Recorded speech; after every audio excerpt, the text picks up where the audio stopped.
guys, welcome back to an episode of Off the Shelf. I'm Ernest Time HD, and this week we found Off the Shelf was... For Carrie, it will be a dream come true. For everyone else, it will be a nightmare. Carrie.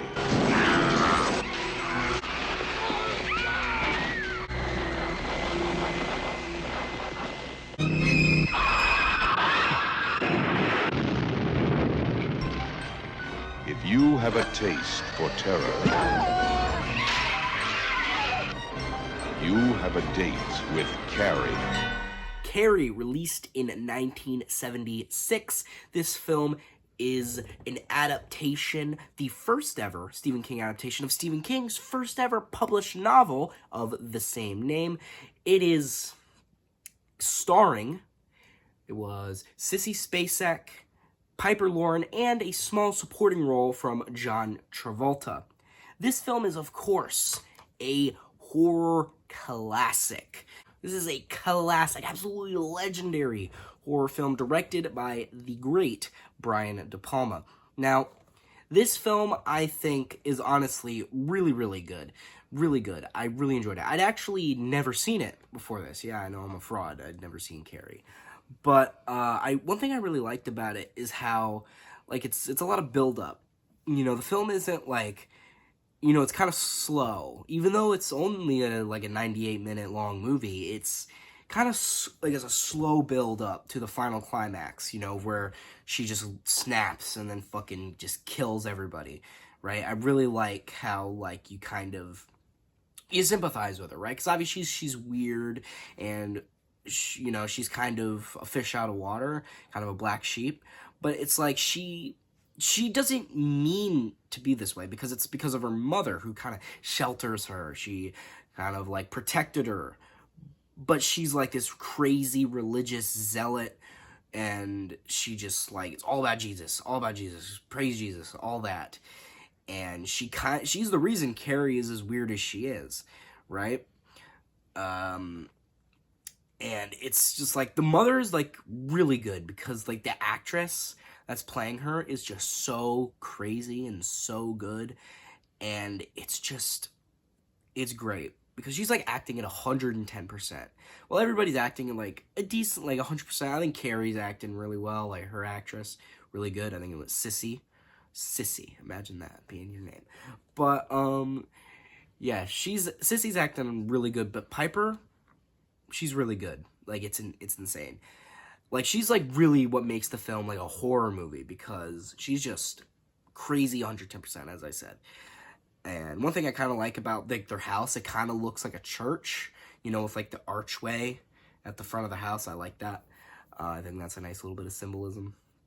And also, one thing that I like is that, I just like how much, like, I kind of like how cruel it is, because, I mean, obviously, Carrie has to snap somehow, and I really think, like, it makes you hate, like, the main girl, like, main asshole, bully, and I think her name, what was her name? I forgot her name, but she's, like, blonde, she's got, like, curly blonde hair, she's got, like, that signature, like, not shitty, but, like, weird 70s haircut. Like, everybody has, like, that stereotypical 70s haircut, because obviously it was made in the 70s, but what are you gonna do?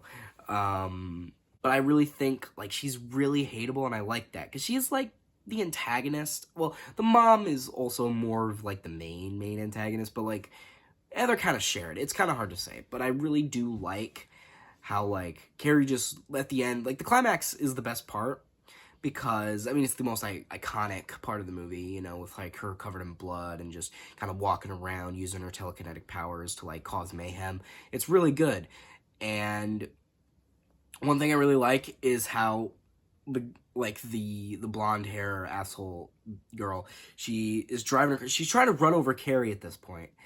And I'm like, you just saw this girl set shit on fire, literally, like, cause shit to explode, literally, like, throwing people, using, like, telekinetic powers to use a fire hose to, like, shoot it at people, and you're gonna try to run her over with a car. Okay, sure. You're not gonna try to get out of Dodge, because you weren't in the building. No, you're gonna try to run her over. Yeah, real smart. But like their car goes rolling. Like Carrie looks at her, and then the car goes rolling. And I'm like, oh yeah, they're probably dead. And then it explodes, and I'm like, yeah, they're definitely dead now. If they weren't dead before, they are now.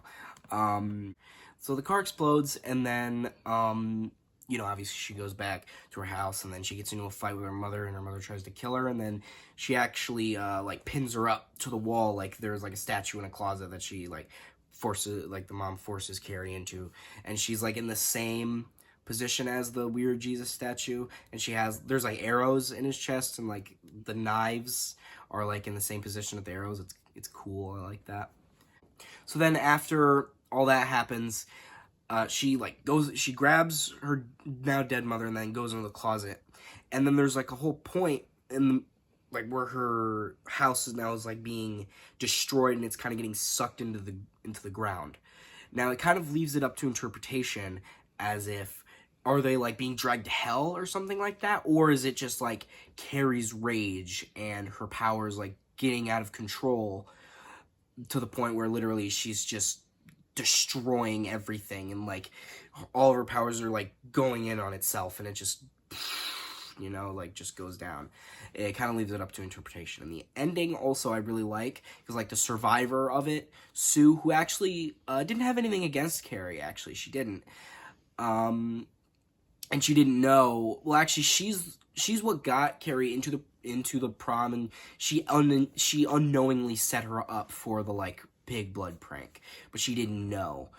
But at the end of the movie, she is like having a dream, but she's having like a nightmare where she goes to the like what's the rubble, what's left, or where their house used to be, and there's like this for sale sign, and it has like Carrie White is in hell like graffitied onto it, and she puts flowers down onto the thing, but then Carrie's hand grabs her from the rubble, but then it's revealed it's a nightmare. But is it just a nightmare? Is Carrie still out there? You don't know. Maybe it's just a nightmare, maybe it isn't, I don't know. Because there was a sequel, but it was like 20 years later, and it was just kind of a rehash. But with that being said, I feel like I don't really even need to give recommendations, because I feel like, one, most people have seen this movie, and obviously I recommend it. If you're like, it's a horror classic. Like, why wouldn't I recommend it? It's just really strong all the way through. It's really good. It's really good. And overall, I just think that if you haven't seen it, go out and watch it. I mean, you can't go out. It's not in the theaters anymore. You know what I mean. And overall, with that being said, I think I'd rate this film an 8.5 out of 10. I very much enjoyed it, very much liked it, would recommend it, absolute classic, and, yeah, I think it's some piece, I think it's something to say. So guys, if you liked this video, share, friends, subscribe, to the channel, comment below if you liked it, and I've been Running Time HD, off to the prom. And Stephen King, actually, if you know Stephen King, he usually is not a huge fan of a lot of the adaptations. I mean, I love Stanley Kubrick's Shining, and he hates it. Maybe not hates it, he just doesn't like it, right? He doesn't think it's a faithful adaptation of the book, which in reality, it's not. But this film, he actually said that, it's a kind of age, but it's a good movie. It's good. And I think that's just kind of funny. I mean, that's the most you're going to get from him. He's like, yeah, it was good. I liked it. And I think that's just pure Stephen King, honestly.